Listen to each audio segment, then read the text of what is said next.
programa de hoje apresenta a poesia de João do Ederlim, mais conhecido como A.K. Poeta. O autor brasiliense é fenômeno nas redes sociais. A sua página de poemas no Instagram tem mais de 1 milhão de seguidores.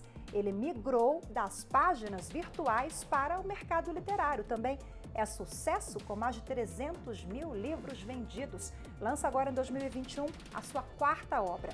A.K. Poeta descomplica sentimentos com uma linguagem simples, acessível. Ele fala como ninguém de amor, paixão, ressignifica palavras. A.K. Poeta, muitíssimo obrigada pela sua participação, pela sua disponibilidade em conversar com a gente. Seja muito bem-vindo. Eu que agradeço o convite, muito obrigado. É muito bom estar aqui, fazer parte disso. Dentro das limitações possíveis, aqui à distância, tudo certo, mas é sempre um prazer. Você começou a escrever muito cedo, aos 11 anos, lançou o primeiro blog aos 13, 14, a partir daí não parou mais. Você cresceu em uma família literária que lia muito? Sim, cresci, tive muita influência dos meus avós e da minha mãe. Minha mãe, jornalista, uma ávida leitora de tudo, todos os tipos de livro ela lê, gosta de se aventurar. Minha avó também lê de tudo, mas me marcou pela paixão que ela tinha por Agatha Christie, né? A gente vira e mexe, conversa no telefone sobre Agatha Christie, sobre os livros. E meu avô, que é a parte mais apaixonada pela poesia, lia Mário Quintana nos corredores da casa. Então eu peguei muito essa parte da sonoridade da rima, da brincadeira com as palavras, veio muito do Mário Quintana, que veio por conta das influências do meu avô, que também escrevia poesia para se divertir. Então tínhamos essa coisa em comum. E aos 11 anos comecei a escrever e fiz minha primeira poesia. Eu marco 11 anos dessa idade porque eu lembro que foi um texto que eu escrevi fora desse ciclo de redações do colégio, de escrever num trabalho, que eu simplesmente sentei na frente do computador e escrevi, né? Porque poderia estar jogando videogame, eu podia estar dormindo, eu podia estar na rua brincando, e eu resolvi sentar e escrever naquele tempo livre. Então eu marco muito isso porque foi uma poesia que eu escrevi para minha mãe. E aí foi o começo. Sempre tive muita essa relação com a internet, com o computador. Então é aí que eu marco bem o início. E foi onde tudo começou, de certa forma. O seu trabalho começou a chamar a atenção das grandes editoras, tanto que o seu primeiro livro saiu pela Companhia das Letras, um selo editorial super respeitado, um dos maiores do país. E como é que foi migrar do ambiente virtual para o mercado literário? Você adaptou a linguagem? O que você fez de diferente? Então, ou foi apenas levar a poesia da rede, da internet para as páginas? O primeiro livro a gente fez um pouco de adaptação, mas em questão de diagramação, porque o texto em si ele já funcionava muito bem nas páginas. Era diferente, né? Não era tanto que se a gente pega as páginas do livro de Significados, que é o meu primeiro livro, ele não tem, o texto está no meio da página. Ele não tá que nem a poesia, que às vezes começa em cima ou no fim. Apesar de que a poesia, Leminski já mostrou isso, pode estar em qualquer espaço da página, mas geralmente quando a gente pega esses livros que seguem mais regras e tudo mais, a poesia está ali no início ou está no fim. Textos também tem meio que uma altura para começar ou não. O Ressignificado ele começa ali no meio, né? Então ele funcionou, ele pegou a página do livro e virou um feed, como se fosse o meu feed do Instagram, ele permaneceu ali. A maior diferença foi ter o contato com o público e viver a realidade das livrarias e a realidade da Bienal do Livro, que é um grande evento, a Bienal de Brasília, a Bienal do Rio, a Bienal de São Paulo, são grandes eventos que assim, delimitam, às vezes, mostram assim, o sucesso de autores e aquela real vivência, porque no momento eu estava no mundo da internet e no outro eu estava agora no mundo dos escritores de verdade, né, de verdade, assim, porque era onde você se consagra, digamos assim. Para mim, porque escritor não precisa ter livro. Você pode ser escritor sem ter livro, né? Você pode ter uma alma de escritor, você pode ter o âmbito, a vontade, mas quando a gente está falando da profissão escritor, né? A Bienal e as livrarias é onde meio que os escritores se encontram. E é uma grande mudança, e até hoje eu continuo aprendendo com isso, e aprendendo com outros escritores que eu encontrei aí no caminho que eu conheci. E foi, assim, foi tudo graças à internet.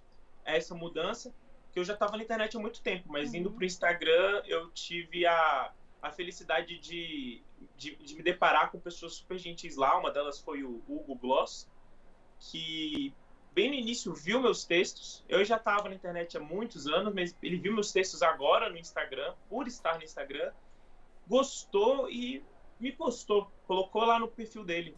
E aí isso fez bombar inicialmente, eu fui sendo conhecido por outras pessoas, e já fazem 4 anos aí, 4 anos, 4 e meio, na verdade, que isso aconteceu. Eu acho que eu tenho algo muito, muito legal aqui, que a minha escrita, ela cresce junto comigo. Porque eu tô com 24, eu comecei eu lancei o primeiro livro ali com 19, quase 20, bem perto do meu aniversário. Então, eu vou crescendo junto com a minha escrita. E eu vou sentindo isso. E eu tenho certeza que daqui 15 anos eu vou estar escrevendo outras coisas que às vezes eu nem pensei em escrever. Ou eu pensava em escrever, mas sentia que falava, pô, talvez agora não seja o momento. Eu escrevo o que eu estou vivendo e o que eu vivo e como eu me reflito nisso. Bom, olha só, no seu primeiro trabalho, ele é fruto, né, o livro, de um projeto muito bacana, que é o projeto Ressignificados, né, e daí veio o livro. Você faz uma espécie de dicionário poético, e são 170 ressignificados de palavras absolutamente aleatórias. Né? Nós temos samba, verão, autoestima, pressa, desistência. Aí, nesse primeiro livro, ele foi mais um apanhado, embora eu quisesse tentar ter uma linha aí, uma linha narrativa, eu deixei isso tão implícito que teve essa pegada aleatória, assim, né? Inicialmente, quando eu comecei o projeto, realmente, eu pegava uma palavra e eu pensava, o que essa palavra significa para mim, né? Tentava trazer esse conceito. E aí, quando eu fiz o livro, eu tive essa coisa, nossa, eu preciso juntar ele em pastinhas. Tanto que eles são divididos em capítulos, e cada capítulo tem um nome, e meio que dá uma tematizada, né? A gente tem o jardim, o zodíaco, o coração, a cidade e a história de nós dois. Só que a ideia ficou tão implícita de uma narrativa por trás, que agora no novo livro de Ressignificados que eu vou lançar, a narrativa vai estar mais explícita. E eu estou dizendo, olha, essas palavras aqui, elas contam uma história. Mas, bem, o projeto continua a mesma ideia. Você pega uma palavra e você pergunta o que ela significa para mim. Eu fiz esse exercício e coloquei no livro, coloquei na internet. E o legal disso, e que o novo livro vai mostrar, isso nunca para. Isso é um exercício. Ressignificar é um exercício eterno. Porque a proposta é justamente dizer o que amar significa para você agora. E daqui 5 anos pode ser que amar signifique outra coisa. Né? Saudade pode ser saudade de outro lugar, de outra pessoa. Você vê e sente aquilo de outra maneira. Você lida com o sentimento de outra maneira. Então, ressignificar é um ato eterno. Você pode, inclusive, pegar uma palavra que você já revisitou e revisitar de novo. É que nem um amigo que você conhece há 15 anos e a última vez que você visitou ele foi assim. E você fala, nossa, que toda vez que a gente se encontra, a gente tem muito para contar. Palavras são a mesma coisa. Toda vez que você resolve se encontrar com aquela palavra, ela vai ter mais coisas para te contar. Esse livro, ele já está na 18ª edição. É bom a gente enfatizar isso também. Best-seller em 2017, o livro mais vendido do Brasil. Quem era o AK Poeta naquela época e o de hoje? O que mudou? Cara, naquela época, ele era um garoto de 19, né? Que estava conhecendo o mundo também, continua conhecendo, mas tinha acabado de entrar na faculdade, estava transbordando pessoas. É bem aquela fase de mudança em que você sai do colégio e vai para a faculdade, você está em outro curso, você está com novos amigos, as pessoas que estão sentando do seu lado todos os dias não são mais as mesmas. Aquelas 30, 40 pessoas que você via diariamente não são mais as mesmas, agora são outras pessoas com outras histórias. Então ali era um garoto, né, que tinha muita novidade na vida e que não tinha certezas. Tinham poucas certezas. Porque quando eu comecei a escrever os Ressignificados, por mais que eu já tivesse uma visibilidade no Facebook, eu não tinha certeza de que isso viraria um livro. Eu não tinha... Essa nem era a ideia principal, assim. Eu tinha muita vontade de ser escritor, mas eu não tinha isso. Nossa, o livro vai ser o livro dos Ressignificados. Eu eu tinha minhas dúvidas, eu tinha meus medos, né? Medos diferentes dos que eu tenho hoje. Então, naquela época, quem escreveu esse primeiro livro era uma pessoa que estava se aventurando, desbravando e descobrindo muita coisa. Eu acho que a maior mudança que vai ser bem impressa no primeiro livro para o quarto livro é justamente essa maturidade como escritor. Você fala do quarto livro, né? Esse está saindo do forno Isso. ainda, deverá ser lançado agora em 2021. É sobre ressignificados também, tudo isso que a gente está falando. Sim, esse livro ele é para ressignificar um grande amor. Ele é justamente uma ideia do um livro de ressignificados, só que eu quero trazer o questionamento do que acontece quando um amor acaba, um grande amor acaba, né? Porque muitas obras eles retratam o início da paixão e eles retratam o fim. Eu quero falar depois do fim. Eu quero pegar esse momento estranho pós-amor e não a quebra logo depois, né? A dor, a melancolia, não, o depois que a dor começou a suavizar, depois que a solidão começou a ser mais comum. Eu vou trazer isso e a ideia de que a gente tem que ressignificar constantemente os sentimentos da nossa vida para poder seguir em frente. E que não existe nada que não possa ser trabalhado na nossa cabeça depois, e que nada é absoluto, que nada nenhum sentimento é eterno, nenhuma dor é eterna. Bom, a conversa tá ótima, mas eu preciso fazer o intervalo rapidinho e a gente já volta aqui a conversar, tá bom? Você fique com a gente porque o Iluminuras volta em instantes.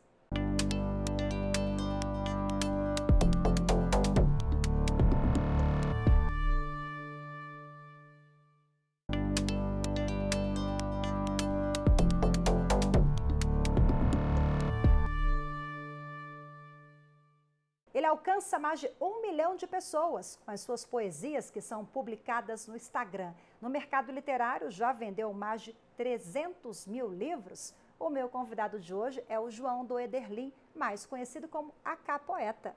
Vamos voltar nossa conversa aqui. Acho que uma marca da sua obra, do seu trabalho, é essa mensagem de fé, de esperança, de amizade, de amor. É quase uma autoajuda, mas eu sei que você não se classifica como um autor desse gênero literário, né? Mas você já ouviu isso, essa comparação? Já. Tem muita gente que meio que se ofende com o termo autoajuda, seres. Assim, eu escrevo experiências próprias, né? Se você pegar meus textos, você vai ver que eles são muito especificistas às vezes. Quando eu digo que saudade é aquilo que eu deixei em São Paulo, ou quando eu falo que vermelho é um guarda-chuva, sabe? Quando eu digo que amizade é se encontrar quarta-feira. São coisas muito específicas, que não se enquadram na ideia do autoajuda, porque o autoajuda ele tenta ser generalista para ajudar o maior número de pessoas possíveis. Mas eu sei também que meus textos ajudam as pessoas. Mesmo os meus textos que são relatos sobre crises de ansiedade e os meus textos que falam sobre sentimentos mais crus e paixões e medos. E assim, eu fico feliz de ajudar. E já ouvi também a questão assim, a classificação técnica do meu trabalho não é uma coisa que me incomode ou que me faça querer saber muito. Porque eu não sou um mestre em letras, um doutor em letras, eu não tenho um estudo aprofundado sobre livros e gêneros literários e literatura a esse ponto como um acadêmico.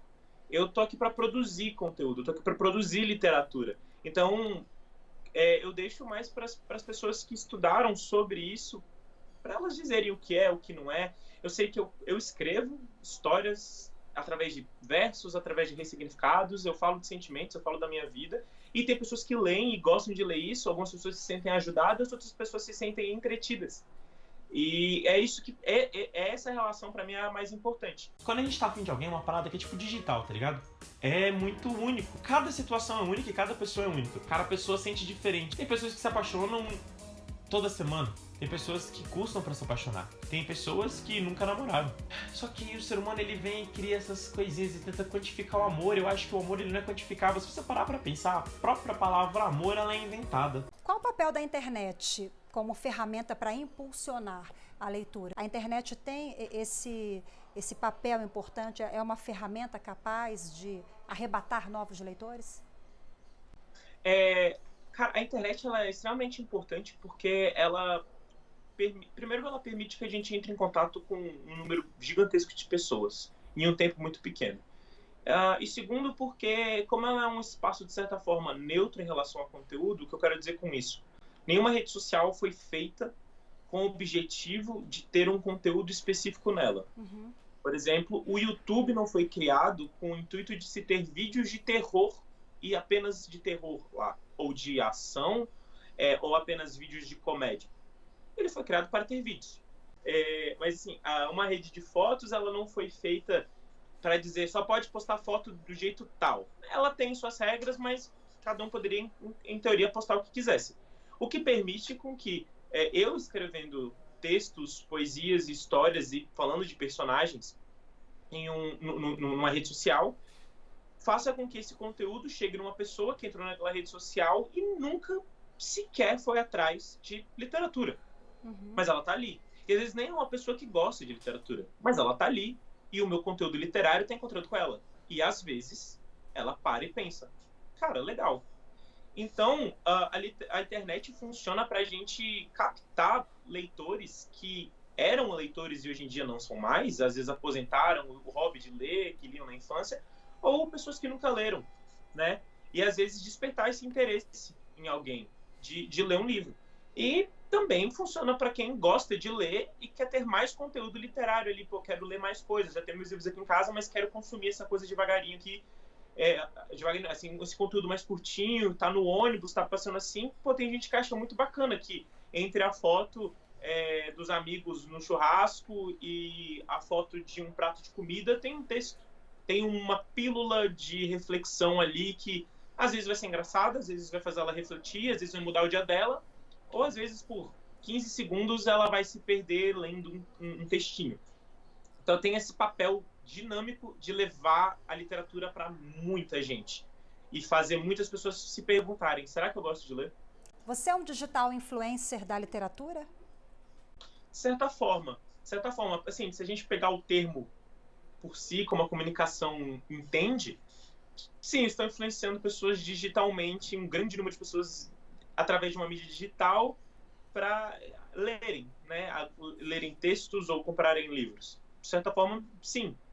E esse formato da sua página eu acho bem legal, assim, porque é um poema, uma imagem, sempre com fundo ali. O fundo é da cor creme, né? Tem toda. Acho que transmite essa leveza, né? Essa vibe positiva. Tudo ali foi pensado para transmitir isso.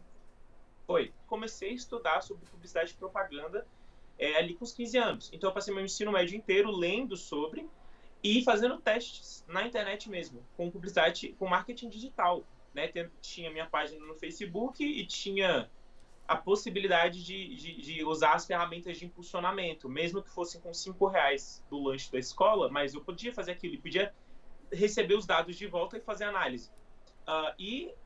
Acabei fazendo publicidade na UNB.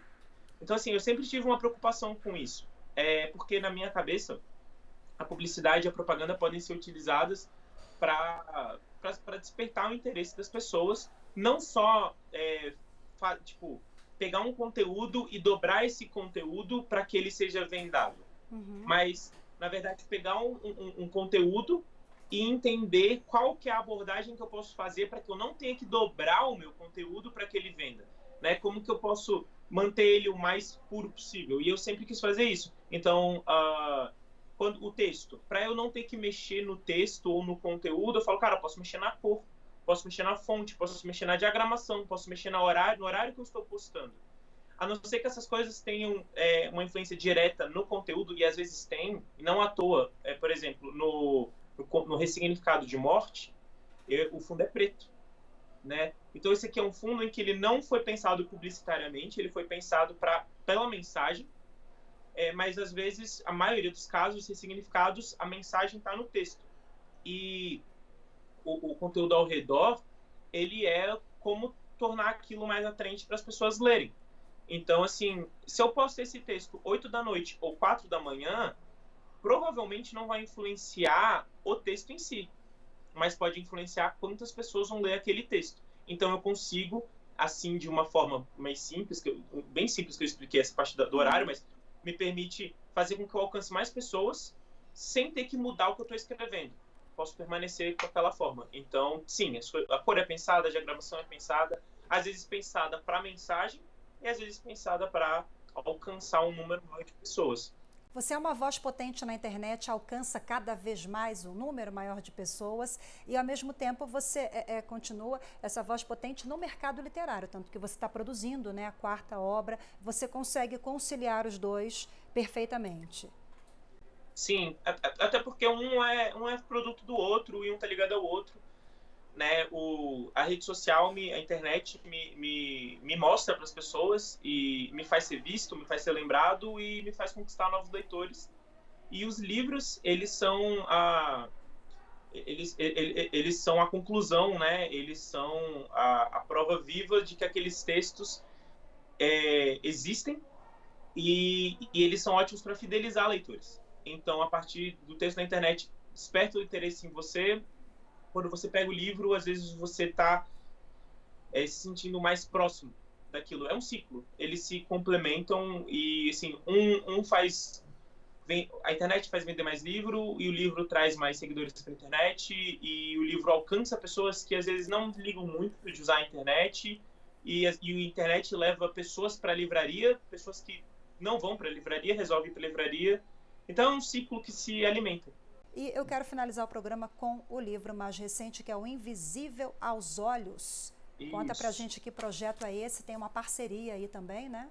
Oi, O Invisível aos Olhos foi um projeto especial que aconteceu ali entre entre o meu segundo e meu 4º livro, que o primeiro, o segundo e o 4º são com a Companhia das Letras. O 3º livro, ele foi com a editora HarperCollins, que é uma editora norte-americana que tem seu braço aqui no Brasil, e que, se eu não me engano, até 2017 era a editora que detinha os direitos do Pequeno Príncipe no Brasil.